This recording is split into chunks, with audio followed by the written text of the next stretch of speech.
What's up guys, Wholesome Joe back with another tutorial video. I said that we were going to do this, and today is going to be the first video of our ghost trap tutorial. Well, this is actually a popcorn bucket because I haven't actually built the ghost trap yet, but we're going to build a ghost trap. So if you're one of those people out there who were excited about the HasLab ghost trap, but you're poor like me, well, I bought the HasLab trap. But if you didn't get a chance to buy the HasLab trap and you don't have a trap, or you want to just try your hand at building one instead of buying one, this is going to be the video series for you, because just like in my Proton Pack Arduino series, we're going to build a trap and we're going to hopefully put electronics and servos and all the stuff that you need to make a functioning ghost trap. We're going to 3D print the trap. I've got some really awesome files from my friend Taco Belly that I've already started printing.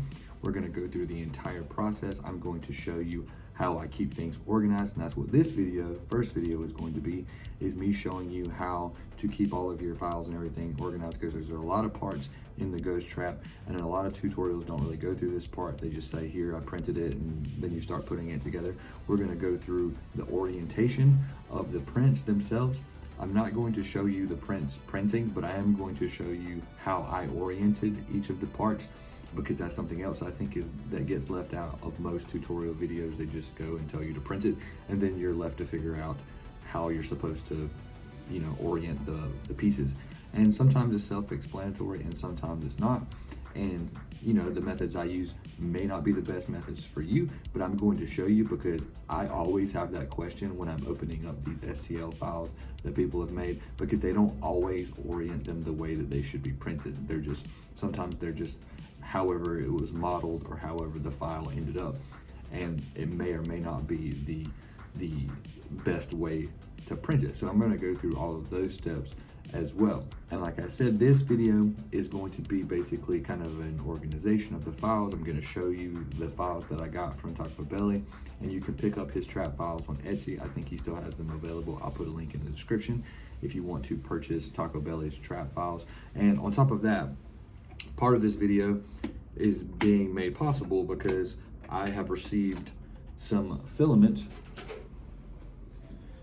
from my friends at Joy Bio 3D. They sent me more PLA of their hyper PLA filament, is what they call it. I have a roll of black, a roll of red, and a roll of silver that I'm going to be printing this trap with. I've already started. A lot of it has already been printed, and so I'm just waiting for those pieces to finish. They were kind enough to send me filament to use for this project. Now, I will go ahead and say right out of the gate that you can print this and just leave it as is. You can print the trap and not worry about painting it or any of that stuff, and you will still have a pretty cool looking trap. And they did send me the colors that you would use for a trap: black, silver, and red. But I don't know if you're like me, I personally hate the way 3D printed parts look, and I want them to look like the actual item. So we will be finishing and doing all the sanding and painting and everything, even though I'm printing this in the correct color. So for example, the black, I will sand and prime and all of that stuff, even though I'm printing the trap in black. And I will probably also paint the silver pieces, even though I'm printing them in silver. But it will show you that you can print this in the colors of the pieces if that's something you wish to do. Some people don't want to bother with all the painting and stuff. They're okay with it looking like a 3D printed part. I personally don't like that. I don't want to see all the layer lines, and I want it to look as close to like the real thing as possible. So I'm going to be taking all the extra time to sand it, to prime it, to paint it, and make it look nice and weather it and all of that good stuff. And again, we're probably going to go the Arduino route. I have been looking for code and things to use for the trap. I know it exists. I know there's people out there who have already done it. If you know any of the makers who have created code for the ghost trap specifically, let me know in the comments. I think that I'm familiar with most of them, but if there's any that I'm missing, I would like to know about it. So if you built a trap before, or you know anyone out there who has already written code for a ghost trap for Arduino, let me know in the comments. So Without further ado, let's get into the video. Let's go over the organization and let's start building our trap. So here we are, starting our ghost trap. The first thing that we're going to do is get a little organized. Now, I'm really bad about just going and printing things all willy-nilly, not paying attention to what I'm printing. I just go and, go into Cura and just print the parts and just go ham. But there are so many parts, just like the Proton Pack. There are so many parts, maybe even more complicated than the Proton Pack. I'm not sure, maybe not. But there are so many parts to the ghost trap that I wanted to make sure that I was only printing what I needed. And also, it should be mentioned that in this version of the ghost trap, Taco Belly, and these are Taco Belly's ghost trap files. These are paid files. He has an Etsy that he sells these on, so if you want to pick these up, as I mentioned already, you can do that from his Etsy. I will put a link to that in the description. There are other trap files that you can find on places like Thingiverse. I think the other one that's the most popular that is free is by a maker by the name of Count Spatula. I have printed that one before. I never actually finished it. I know a lot of people have. It was a bit complicated for my taste, and it did not have the cartridge. It was just kind of a static trap, and Taco Bell's has the functioning cartridge like you see in the movie that is similar to the HasLab, and I wanted to make this trap as comparable to the HasLab as possible. So with all of that being said, the first thing we're going to go over is how to organize your project so that you can print everything and you don't get lost and you're not reprinting things or printing things multiple times and wasting filament and all of that good stuff. So I went to the handy Google Docs and Google Sheets rather and made a spreadsheet. And the way I did this is I broke this down into each of the categories of the parts, just like Taco Bell has the folder structure set up in the folder when you download his file. So he has all of the parts broken down into where they go. So you have the cartridge, you have the body, which is going to be like the body parts of the trap, the detail pieces like the knobs, resistors, things like that, heatsink, the doors for the top, and then some pieces that will help you with the electronics and things if you want to make the doors open, the handle, as well as the exterior plates, which are mostly going to be those chrome aluminum looking plates that are on the outside of the trap. So I've broken those down, put those on this spreadsheet, and what I did was, because he has a bunch of different options in there, and this is where it kind of gets confusing, because if you don't know which trap you're trying to build, because he has options for Ghostbusters 1, Ghostbusters 2, Ghostbusters 3, which is going to be like the Afterlife, Frozen Empire options, and depending on which trap you're trying to build will depend on which parts you print, and he includes the files for all of them, so you just have to go in and decide which trap you're building. For the ease of simplicity and the fact that I'm just a purist and a classic Ghostbusters guy, I am doing the Ghostbusters 1-2 trap because that's the one that I like the best, and so I'm only printing the parts for the Ghostbusters 1, Ghostbusters 2 trap, which he has labeled as such, and anything that isn't labeled Ghostbusters 1 or Ghostbusters 2, I assume means that it's meant for any of the versions of the trap, and you're supposed to print them. So I did that here. I've only got the Ghostbusters 1-2 trap parts, specific parts, as well as the general trap parts, all listed in a spreadsheet. And I've already started printing a lot of these. So if you notice the ones that I've highlighted in green, these are pieces I've already printed. Now you may be asking yourself, Joe, why did you go out of order? Why didn't you start at cartridge, top or whatever? The reason for that is because I was trying to print things in a logical way that made sense for my printer and the amount of pieces that I can put on the bed. Plus, it's just more fun to print other pieces, some pieces than others. So I just decided to do it that way. You can start from the top and go all the way down and do a whole section at a time. You can skip around like I did, however you want. The idea is just that you have this so you can keep track of what you have already printed. And I've already put all the parts aside. I'm not even going to start building this or doing anything with it until I have printed every single piece. And I think that's important, because if you start working on it before you have all the parts printed, you'll just run into issues and you'll have a lot of trouble down the line. So I suggest you don't have to do this method. You can do whatever method works for you. You can write it down on paper. but I highly recommend keeping track of all the parts that you've printed and all the ones that you're going to need, so that you can look at it at a glance and tell, you know, what parts you still have to go. So that's how I'm doing mine, and we're going to start working on printing some of these. Like I said, I've already printed a lot of these, but we're still going to go through each of them so I can show you how I oriented them. Now, I will also mention that if, depending on what printer you are using, maybe you're printing these on multiple printers, maybe you're only just using one, maybe you're using a small printer, that is all going to have an effect on how you orient these pieces, how many you're going to print at one time. If you have a super big printer bed and you want to load the whole thing up with a whole bunch of parts, you totally can. I don't tend to do that because I have a lot of issues sometimes with prints failing, and I don't want to waste a lot of filament. So I don't print one thing at a time, but I also don't load it up with every single part, because if it fails, then I got a lot of spaghetti. I hereby declare we have Spaghetti Tuesdays every Wednesday. We're breaking out the good champagne. We're sitting pretty on the gravy train. First, we have to find some spaghetti. I fed him spaghetti. Want to taste? Make a little spaghetti. Spaghetti. Spaghetti. Spaghetti. Spaghetti. So let's get into the printing, or the setup for the printing in Cura. Next, I'm using Cura, which is my slicing software of choice. You can use whatever you want. I think a lot of people use Orca Slicer now. A lot of people use Prusa Slicer, and whatever your slicing software is, this stuff should apply, because I'm really only going to show you how to orient, or how I oriented the prints.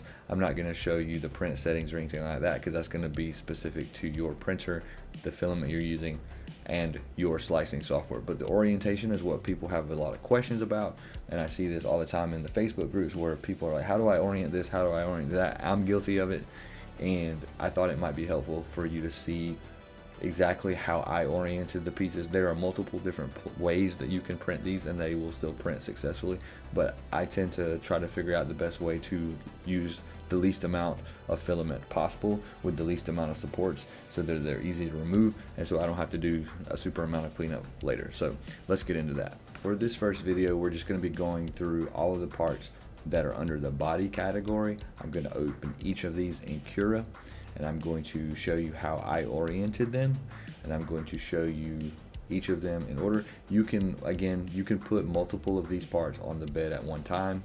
I'm not going to suggest how you do that. You can put every single one of them on there and print them all at once if you want to, or you can do them one at a time, or you can do 2 or 3 at a time, or you can do 2 at a time. However is best for you, depending on what your printer is, how big your bed is.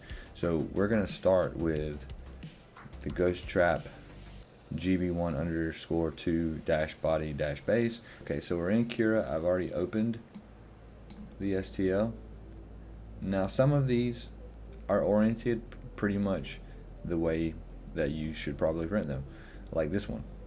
I don't really see much reason to change the orientation. Maybe you could spin it the other way. Maybe you want to do it at a diagonal, but since this has these holes right here, if you were to orient this any other way, you're going to have supports in all of those places. So this will print with no supports at all, just like this. So this one we don't have to worry about too much. It'll print exactly like this. So we're going to get rid of that. The next one, which is going to be the rear box, I've already printed this as well. And this one, again, can be printed just like it sits. The only difference is that you're going to want to have supports, because these pieces right here are going to need supports. And you don't have to like do custom supports or anything for this. The auto supports will work just fine, and all you're going to do is choose generate support. Support structures, normal, support placement. I choose everywhere. You could probably do touching build plate only, but I just do everywhere. That means there's going to be supports in in these holes, but they'll be able to be removed pretty easily. So I don't worry too much about that. And then you can just print this just like it sits. Another pretty easy one.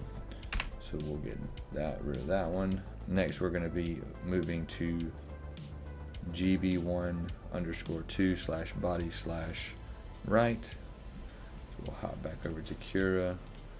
We'll open that one, navigate to it. You won't see the navigation, but I'm just gonna open it up. And again, the way I printed this, I printed both the right and the left at the same time, and I printed them just like this. I just moved them over so they would both fit. So there's a left and there's a right. We have, yeah, so there's the left and the right. And then you would probably want to rotate this one.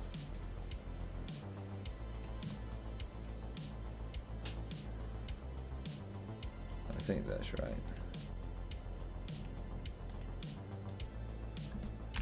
Make sure that's the right one. Body left. Yeah. So yeah, you would just rotate this around.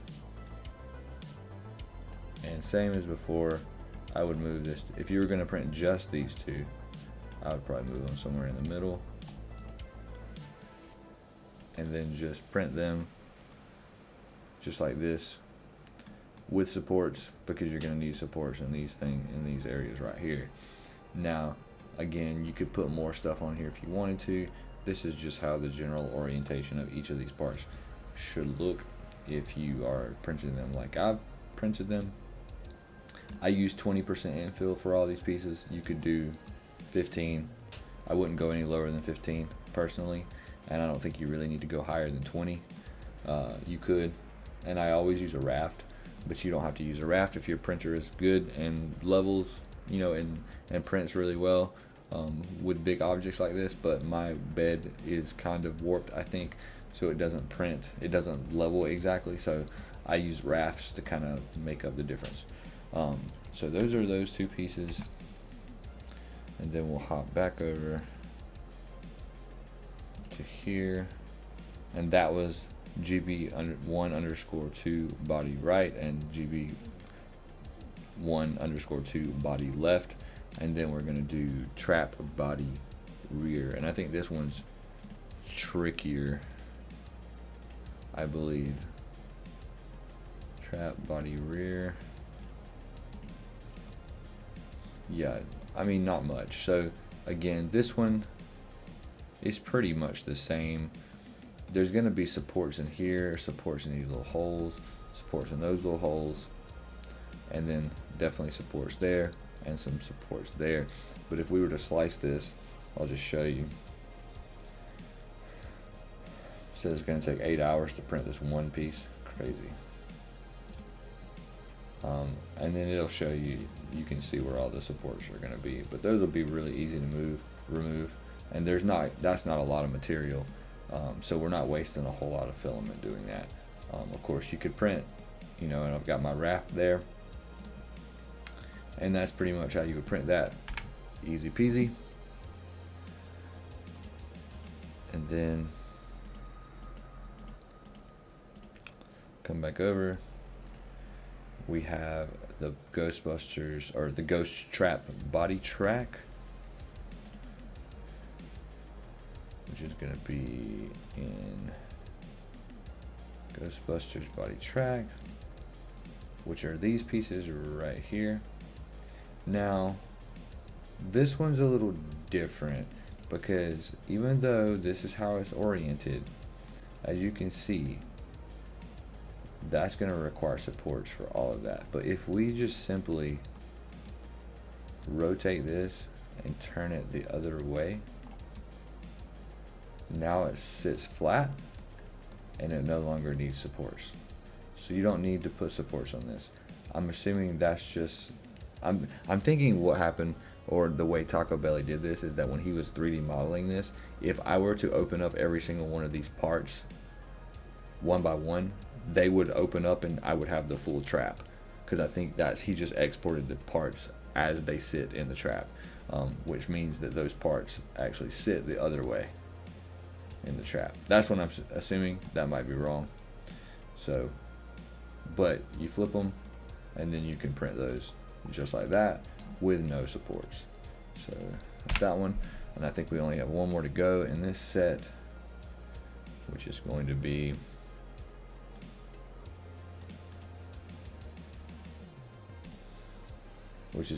the wheel mounts. I have not printed these yet. I don't even think I've even opened these yet, because that's not on my top list of priorities here. So then we'll bring that back. And I would assume that you need to print 2 of these. I think. Yeah, so you have to print 2 of these. So if I were going to print these, again, what do you think we should do? How would you print this? How would you print this? I think what I would do is I would rotate it so it's sitting flat on the bed, and then that way you don't need supports for any of those holes. And then I would just right click on it, multiply, apply selected, choose one, and then move it to wherever I want it, and then you can slice it. And a lot of, I don't know if all of these parts would fit on my bed. I actually might open all of them to see if they would, to see if I could print them all at one time, like if I wanted to print the whole set. But yeah, all the prints, all the pieces in the body folder are pretty easy.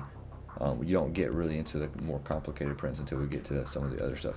So yeah, just for funsies, let's just open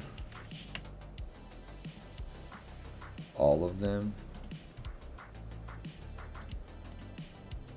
and see what happens.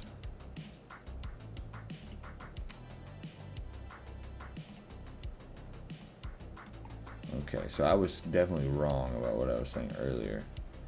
And as you see, I would not be able to fit all of these on my bed, so I'd have to like get rid of this one. And I would probably also have to rotate this. I don't even know if that's gonna work.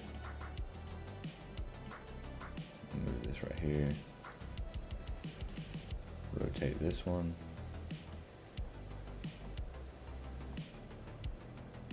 And then move it. I don't know why I moved it like that, but hey, there we go. Then, I don't know what that is. I'm just gonna move these out here because I don't think those are gonna fit. But those could fit. And this could fit.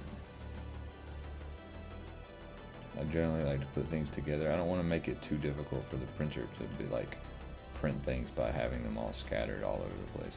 I try to put things that are similar next to each other. So basically, I would have to like, this is all I could probably fit. And I can see that that's still a little bit too close. And now it won't fit, but I could move it over here, I think.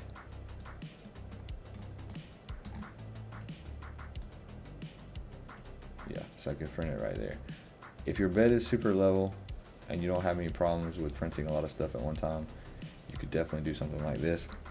I didn't. I just printed 2 or 3 of these at once, and then I just marked them off my list. So yeah, we'll get rid of these.